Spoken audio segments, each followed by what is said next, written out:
another thing that makes me think this is a reboot is that this basically destroys one of the big things from X-Men Origins. At the end of Origins, we see a young Charles walking to meet Scott. And he's bald. Now, they did the same thing in the beginning of X3.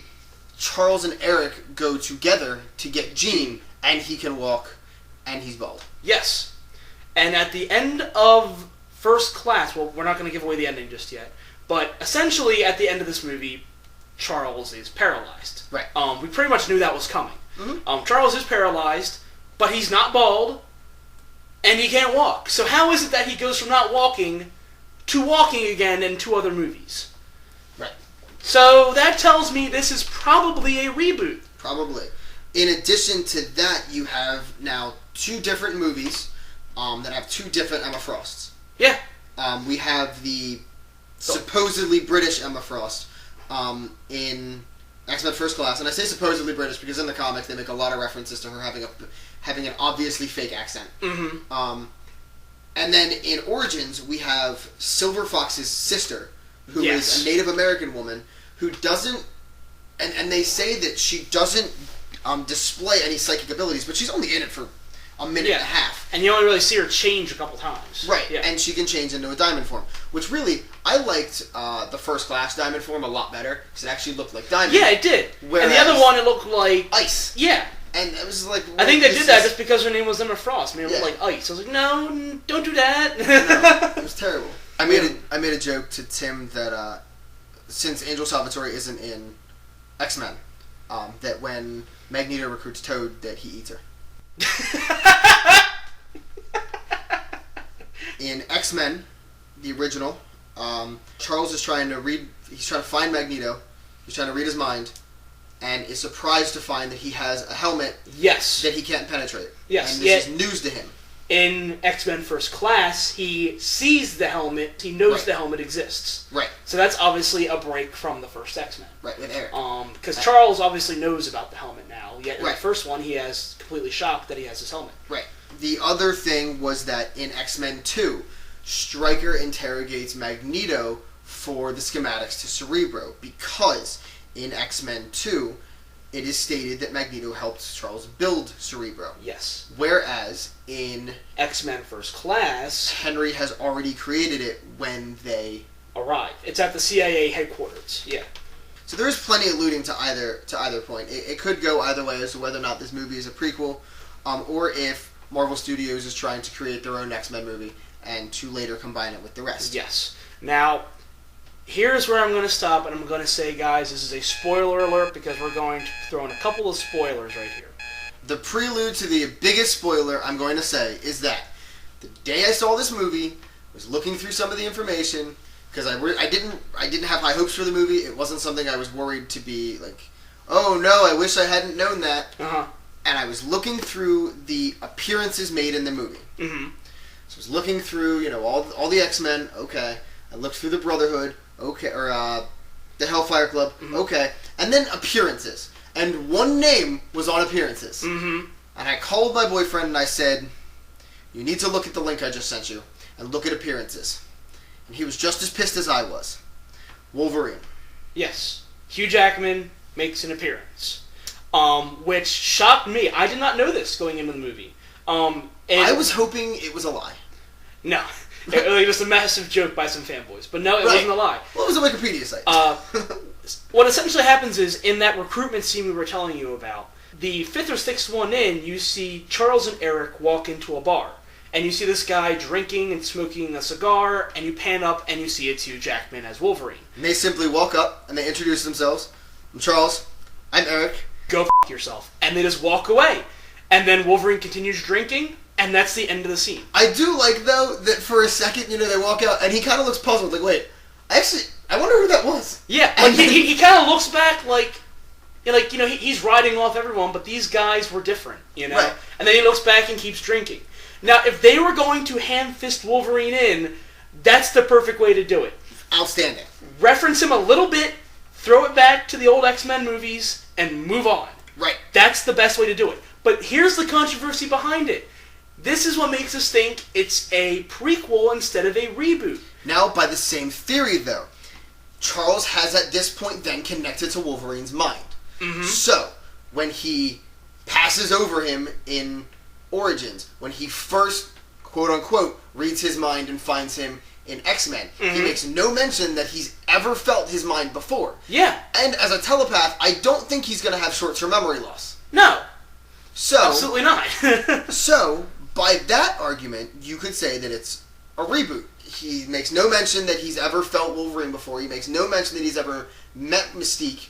He never makes any mention that he knew anybody else by the name of Summers. Yeah.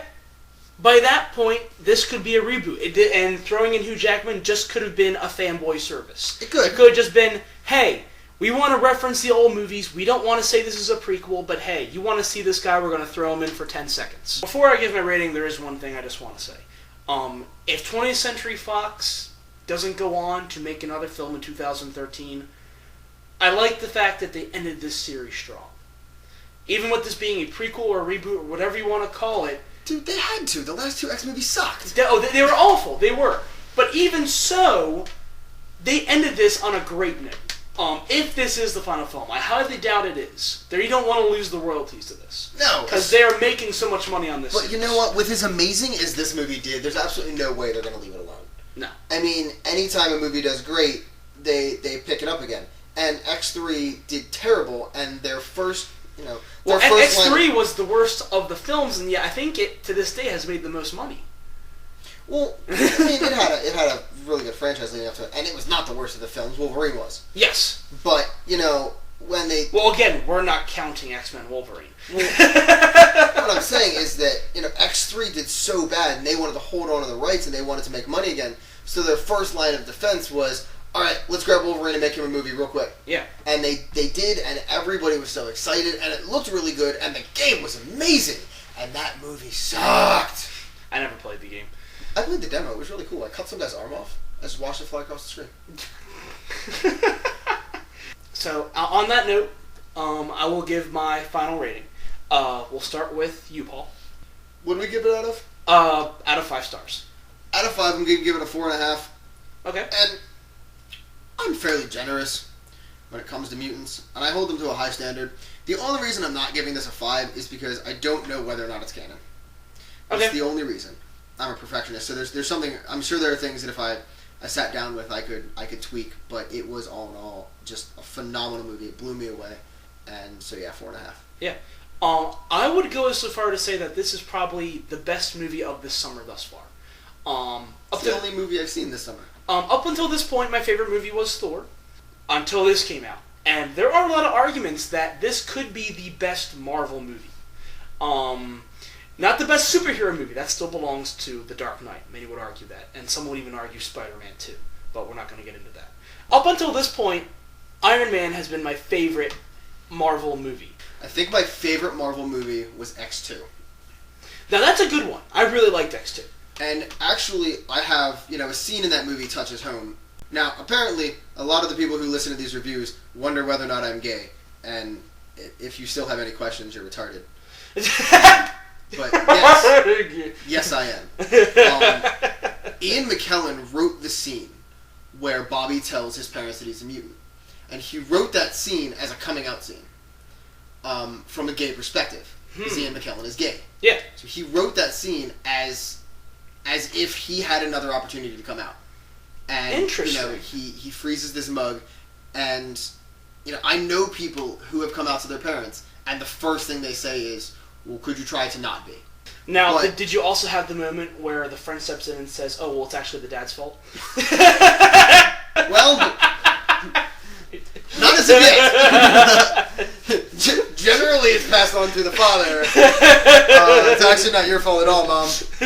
No, usually it's Mom's fault, actually. He must have wanted to twist that and be like, it's Dad's fault now. Both the emotion in that scene and then the action sequence right after with all the fire, because I'm a big pyro.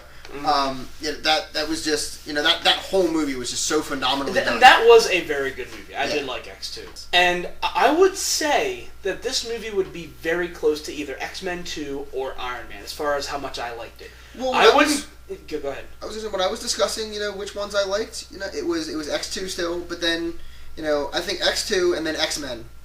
But, X-Men and First Class, very close right now. Just as far as writing went, they were just phenomenal. The writing in this was very good. It really was. And which is something that I think they learned from X3 and Origins. They say, let's forget about the special effects, let's forget about who we get, focus on the story. And I think that really helped. So all that being said, I'm going to give this movie 4 stars. I really, really liked it. It is by far the best movie I've seen this summer. If there is another movie in 2 years, I'll be looking forward to it. Because if they bring back the same set of screenwriters, it should be just as good. I don't disagree with that. And again, I had pretty much lost faith in 20th Century Fox to make a good X-Men movie. But sure enough, they restored my faith with this. I liked this. Here was my thing. And here's the argument I made with X3. Bryan Singer left, and he f***ed up 2 movies in the process. Yes, he did. Now, mind you, Superman sucks to begin with, and anybody who listens to this who argues can go screw themselves. Superman is a terrible character, because from a writing standpoint, he's horribly annoying. Should I bring up my Chuck Klosterman quote about Batman and Superman? What is that? The quote is this. Chuck Klosterman's a very good journalist who I read his books constantly, but the quote was, "The Joker was Batman's nemesis, but ironically his arch enemy was Superman, since Superman made Batman entirely mortal and generally non-essential. Nobody likes to admit this, but Batman f***ing hated Superman. Superman is the only reason Batman became an alcoholic." I mean, the primary reason I hate Superman is that from a writing standpoint, it's hard to challenge God. Yeah. I mean, when you do find a way to challenge him, it does add some credibility to you, and you're like, I found a creative way to challenge him. But when his only f***ing weakness is a glowing f***ing rock, God, just shove it up his ass and watch him die. Jesus f***ing Christ. And then they're like, let's go after his girlfriend. By this point, I'd have f***ing killed the bitch myself. You get on my nerves. So anyway, guys, that's our review of X-Men First Class. Did you want to join me for Captain America? Yeah, I will. Okay. I'm not paying for that movie. Okay. Well, you're not paying for Green Lantern either. You're not paying for much this summer. I'm not. I'm not. You remember, everyone waited after this movie to see if something was going to tie. And I was just about to say, and leave this in, don't wait until after the credits. No, don't. There's everyone is there. Waiting after Marvel films to see if there's one little cue. Don't wait after this Marvel film. There's nothing there. You can leave when the credits start. Don't worry about waiting. Very, very upsetting. Well, I don't know what they would have referenced. I mean, gosh. They could have referenced anything. They could have shown a psych ward blowing up. They could have shown a schoolhouse with a red light erupting out of it. They could have showed Ryan Reynolds actually talking. Oh, they could have showed Ryan Reynolds doing anything. You know what? That actually would have been kind of funny if, during the credits, he just, walked out and was like, "Hi, guys! Hey! Hey! How you doing? Hey, don't forget there's a Deadpool movie coming out!" Alright? And then just walked off the screen. That's what we'll get in 2013, a Deadpool movie. Alright, guys, well, Paul's gonna head home, and you'll be back probably, next month for Captain America. Yes, I will. I hope you don't mind if Allison does the Green Lantern review with me. Oh, no, that's alright. That's DC. Well, I know you don't like DC, but she has a proverbial hard-on for Ryan Reynolds. I have an actual hard-on for Ryan Yes, I know you do. So, guys, thank you again, and take care. Have a good night.